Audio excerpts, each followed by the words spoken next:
Assalamualaikum warahmatullahi wabarakatuh. Bismillahirrahmanirrahim.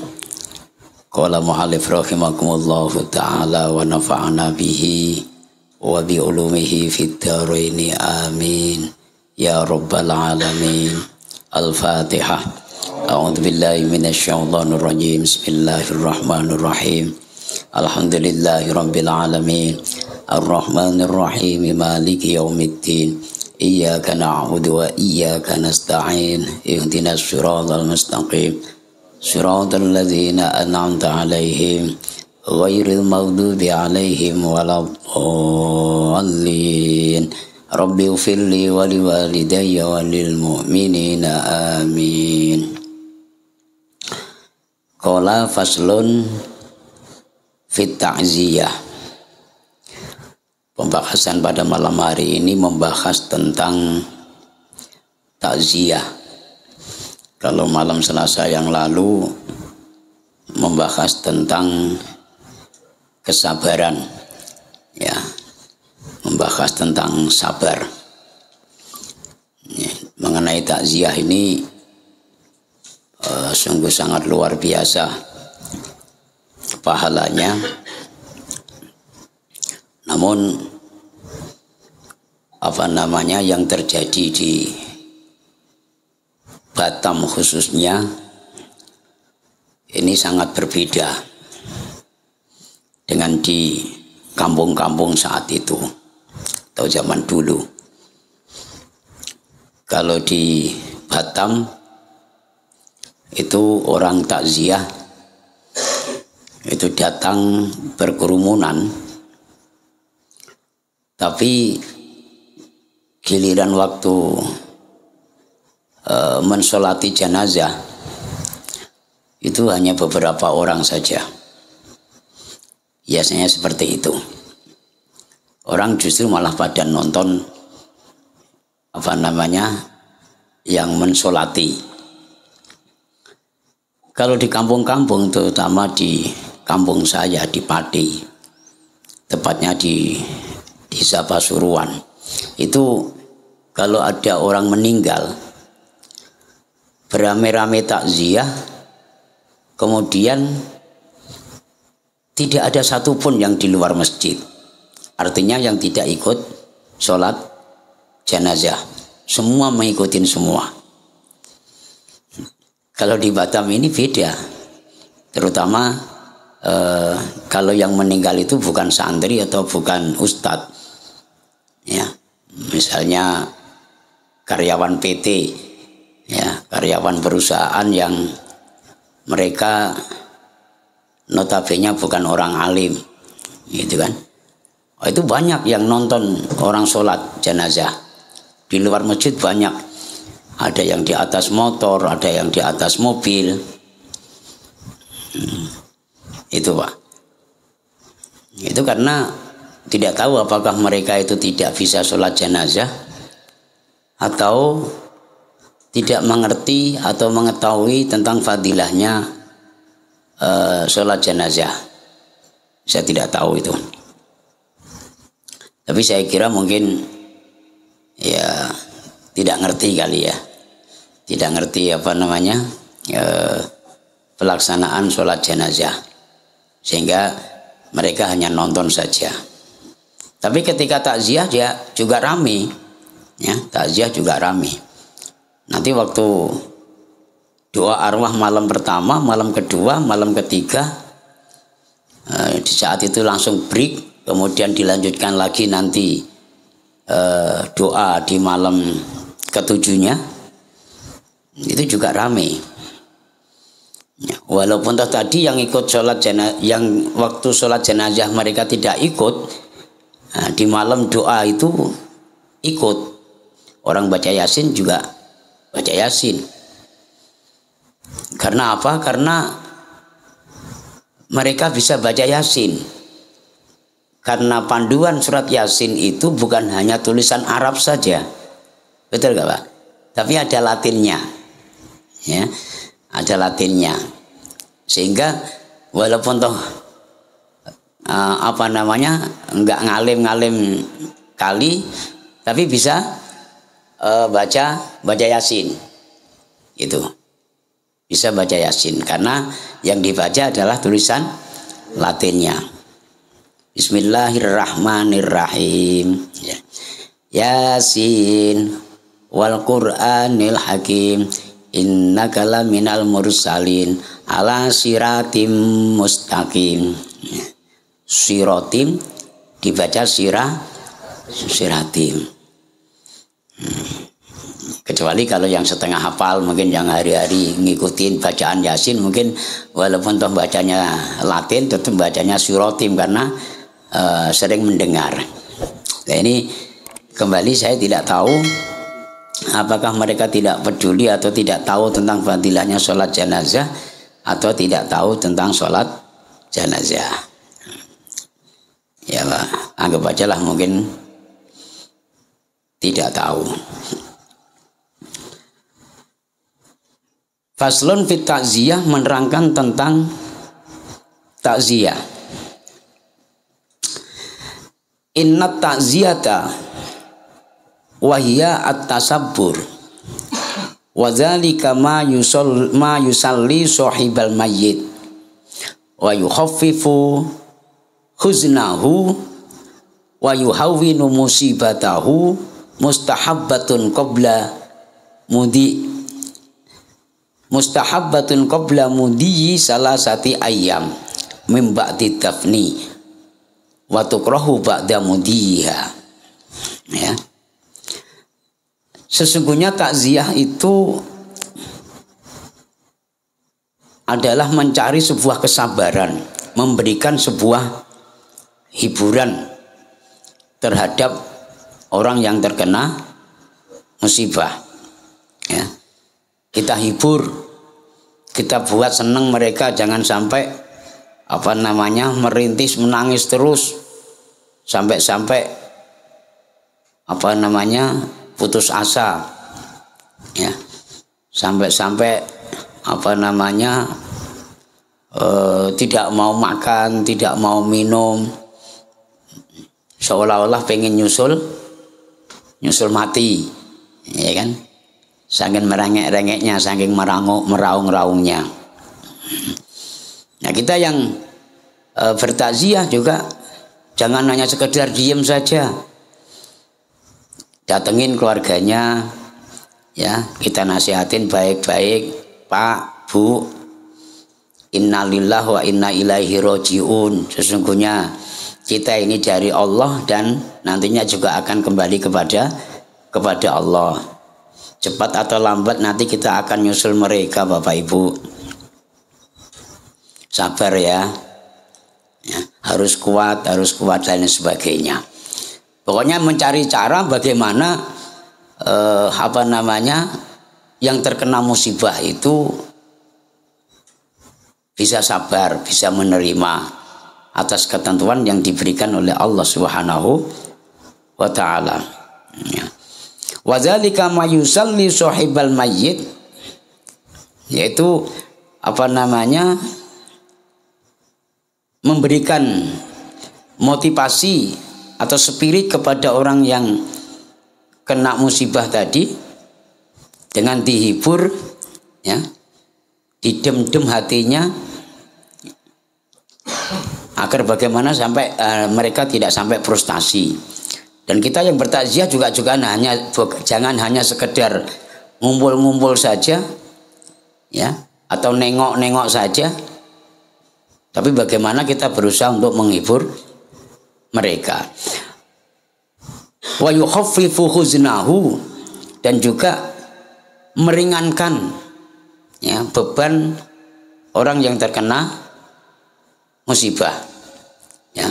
Kita ringankan bebannya, jangan sampai malah kita tambahin bebannya, ya.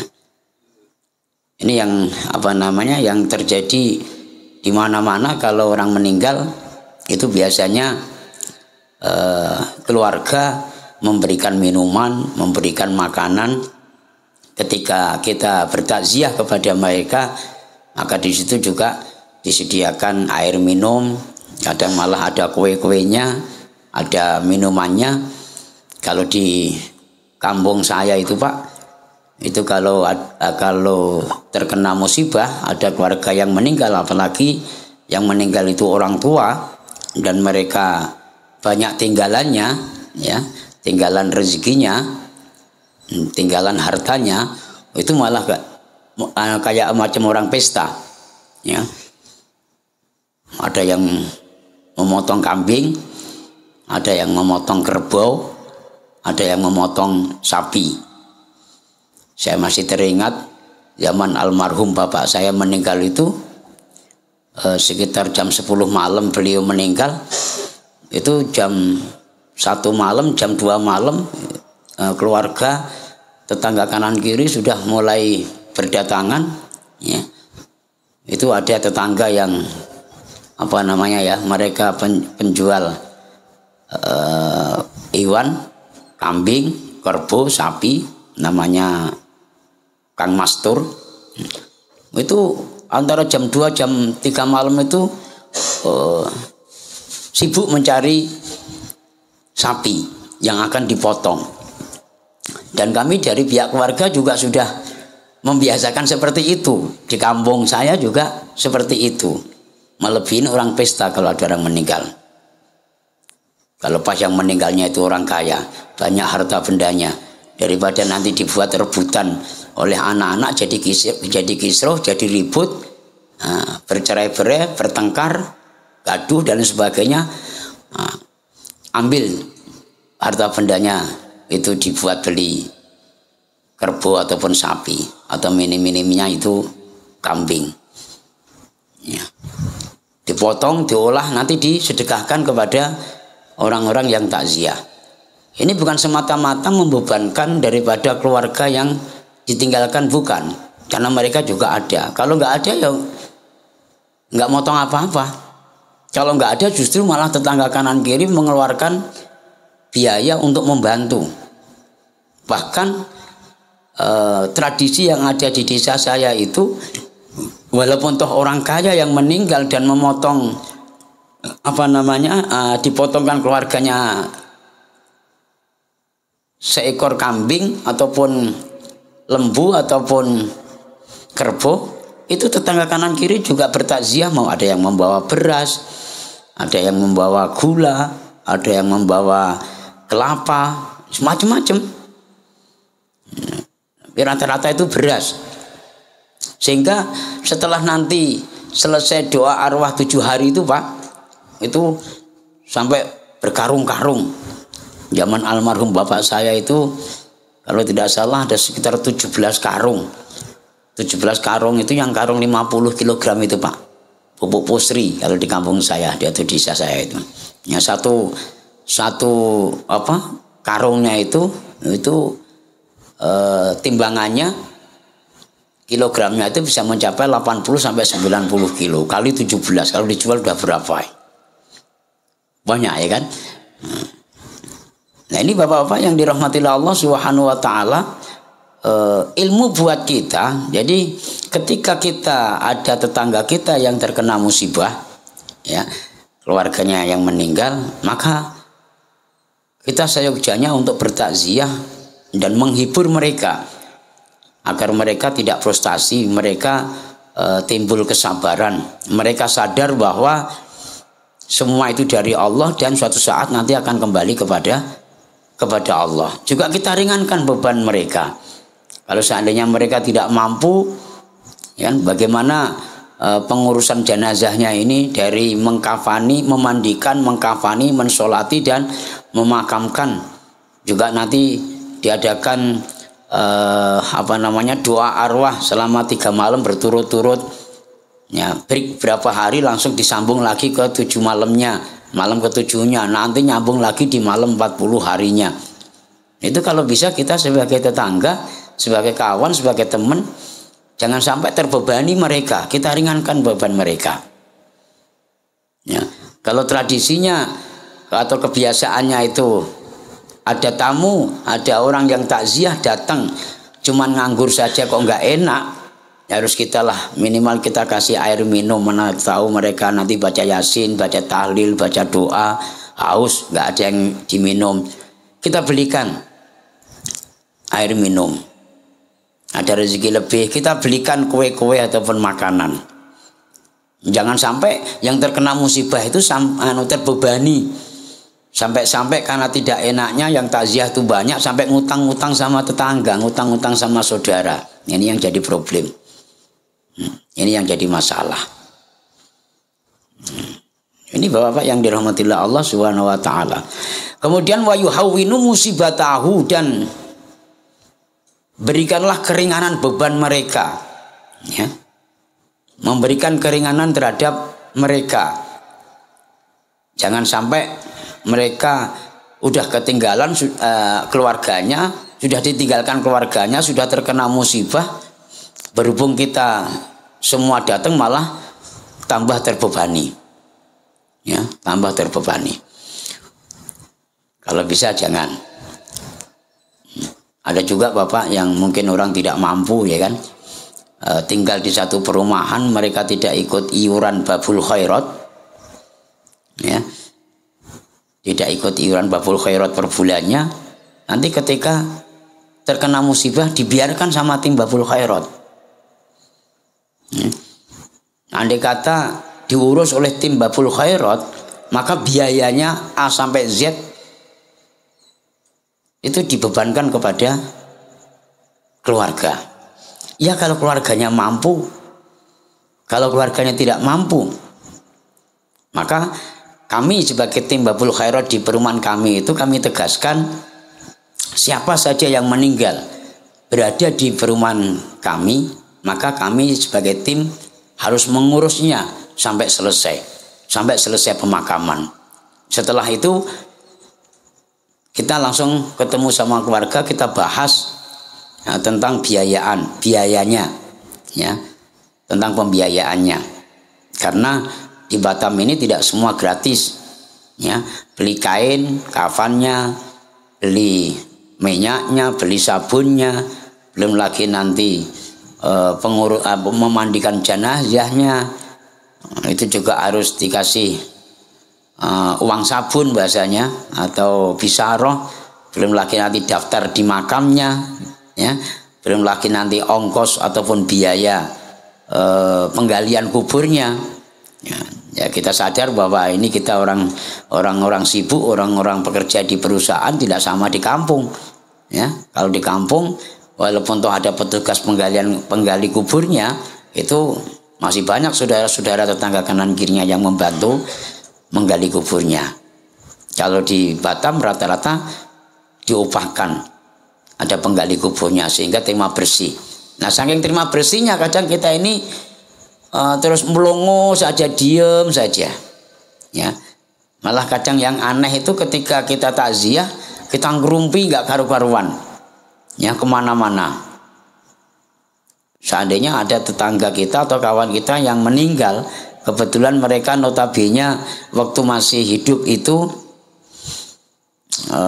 kurang baik kehidupannya. Ketidakbaikannya itu diomongkan, ya, diomongkan ketika kita ngumpul bertakziah. Padahal seharusnya kan kita harus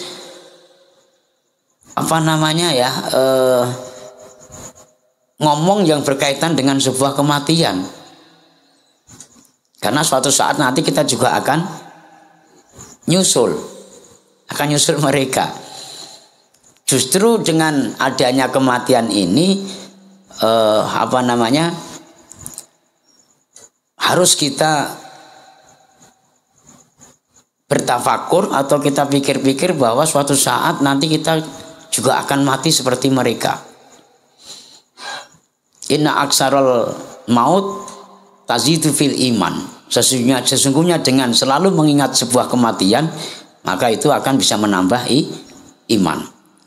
Jangan sampai ketika kita takziah malah ngobrol nggak karu-karuan, mana-mana urusan kerjaan dibawa di kematian, ya, urusan orang bertengkar, orang macam-macam lah. Jangan sampai.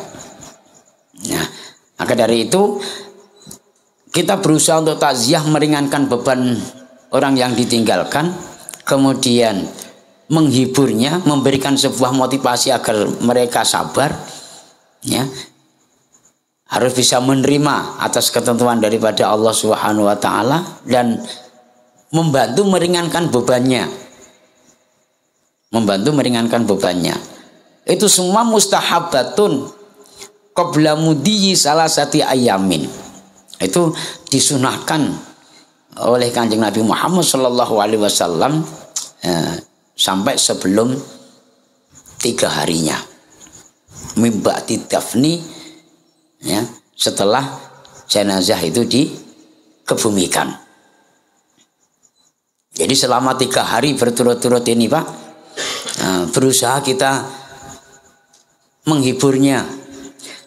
Kalau praktek di lapangan, ya, praktek di masyarakat itu biasanya jarang Pak yang yang menyisihkan waktunya ketika takziah, doa arwah bersama misalnya kan, di malam harinya terus selesai baca Yasin, baca tahlil, kemudian doa, habis makan kue ataupun minum air putih, terus deketin sama yang terkena musibah gitu kan, yang ditinggalkan, kemudian sabar ya Bu, atau sabar ya Pak, nanti Allah gini. Itu jarang. Habis baca doa, makan langsung ditutup. Setelah ditutup acaranya bubar semua, hilang semua.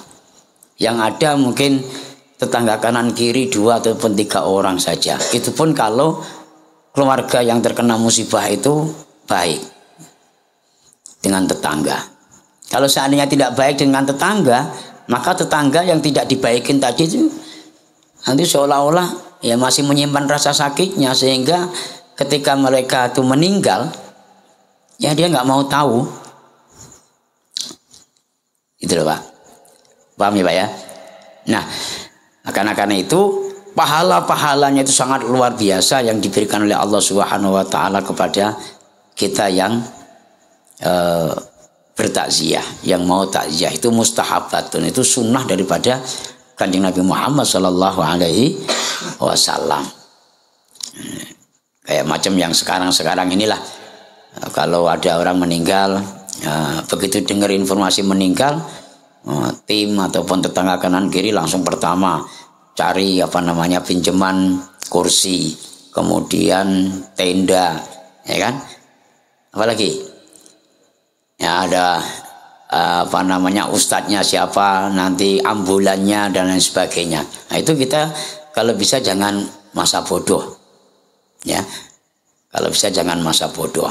Nah kemudian diusahakan untuk bagaimana bisa mengikuti acara fardu kifayahnya, sebagaimana memandikan jenazah.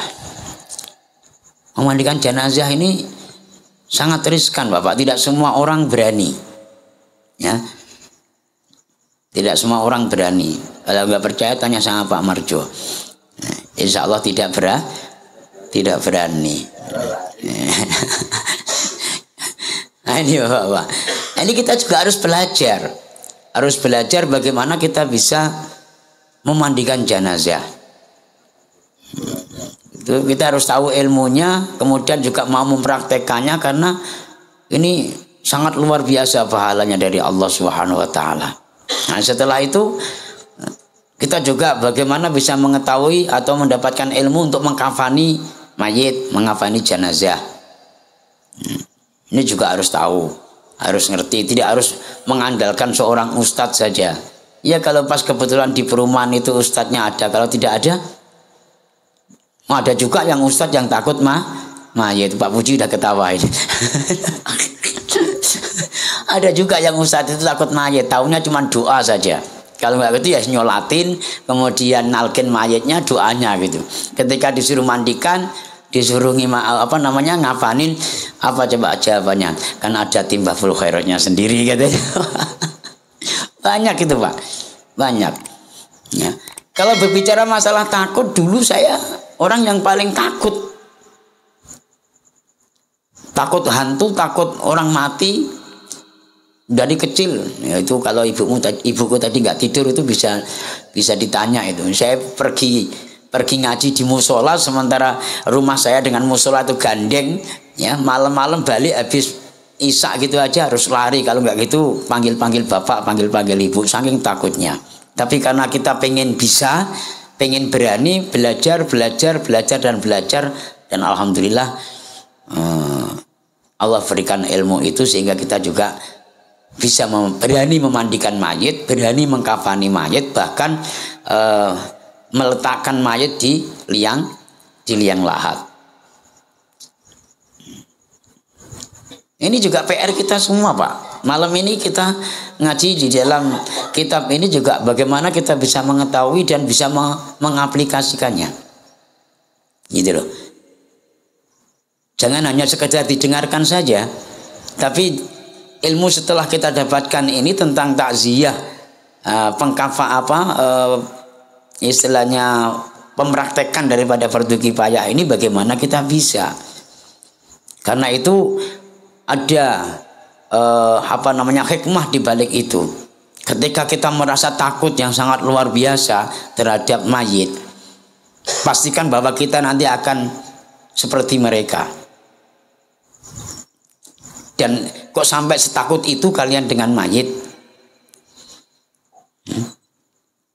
Sementara dengan Allah tidak setakut itu. Kadang sering kita tentang, kadang sering kita langgar, kadang sering kita tinggalkan. Berarti nggak takut dengan Allah, takutnya dengan mayit. Ini diantara hikmahnya. Dan ini juga sebuah pembelajaran untuk kita semua. Ketika kita mengikuti praktek fardu kifayah, semakin lama tuh semakin jarang orang yang berani menyentuh mayit, Bapak. Ya, orang yang ngomongnya besar-besar, gede-gede ngomongnya. Ya. Tapi coba hadapkan mayit. Melempem. Tahu melempem? Lemes ya, Pak, angkat tangan. Ya. Gak tahu kalau Pak David atau Pak RT ini nggak tahu saya. Kalau Pak RT ini juga termasuk orang yang gigih tentang mayit, tapi kalau masalah memandikan saya belum pernah lihat. Atau mengkafani belum pernah lihat. Ada yang takut itu tapi pakai alasan, aku tak beli kain kafannya aja lah, aku tak ngurusin bagian bagian papannya saja lah, aku tak cari ketam, aku tak nyari gergaji, gitu. Nanti kalau mau dipanggil sama ustadznya, ayo bantu aja, bantu, menghindar, boro-boro mengkafani, tengok kerandanya saja sudah lari. Nah, ini bapak-bapak yang dirahmati Allah Subhanahu wa taala, ini sebuah PR bagi kita yang sudah mau terjun di dunia tarekat. Ya kan? Yang sudah belajar tentang adanya hakikat. Paham Pak ya? Nah, ini dari itu mudah-mudahan kajian pada malam hari ini bisa menggugah hati kita, ya, agar kita berani, ya, agar kita peduli tentang adanya orang yang terkena musibah. Kita mau bertakziah bukan hanya sekedar menghibur saja, tapi kita juga harus meringankan beban mereka, kemudian memberikan motivasi kepada mereka untuk bersabar. Dan kita ketika takziah juga bagaimana kita bisa mengikuti sholat jenazahnya. Kalau belum bisa ya tanya, zaman sudah terang benderang kok, zaman sudah modern kayak gini kok, sampai ada yang tidak bisa sholat jenazah kan, sangat lucu. Ya. Kalau yang meninggal itu laki-laki itu niatnya bagaimana, kalau yang meninggal itu perempuan itu niatnya bagaimana, terus di dalam sholatnya itu ada ruku atau sujud atau tidaknya, kan begitu Pak ya. Habis itu sempatkan untuk bisa mengiring jenazah sampai ke makam, ke pemakaman terakhir. Di sana nanti juga ngikutin pelaksanaan talqin mayitnya, kemudian ada tahlilan sebentarnya dan doa juga. Ini mempunyai nilai-nilai ibadah yang sangat luar biasa, dan itu semuanya kalau kita mau memikirkan tentang adanya rahasia-rahasia ataupun hikmah-hikmah takziah, itu insya Allah akan bisa menunjang dan meningkatkan keimanan kita terhadap Allah Subhanahu wa ta'ala. Kita harus sadar kullu nafsin za'iqatul maut. Kata Allah, setiap sesuatu yang bernyawa maka suatu saat nanti akan mati. Fa idza jaa ajaluhum la yasta'khiruna sa'atan wa la yastaqdimun. Ketika ajal sudah menghampiri kita, maka tidak ada yang bisa menundanya. Tidak ada. Ya. Hari itu datang, tetap datang. Ya. Walaupun setakut apapun kita dengan orang yang mati, maka kita juga nanti akan mengalami hal yang sama. Saya khawatir kalau hukum karma. Hukum karmanya apa? Ketika ada orang meninggal kita takut, ketika kita besok meninggal orang pada takut semua pada kita. Ayo, siapa yang takziah nanti?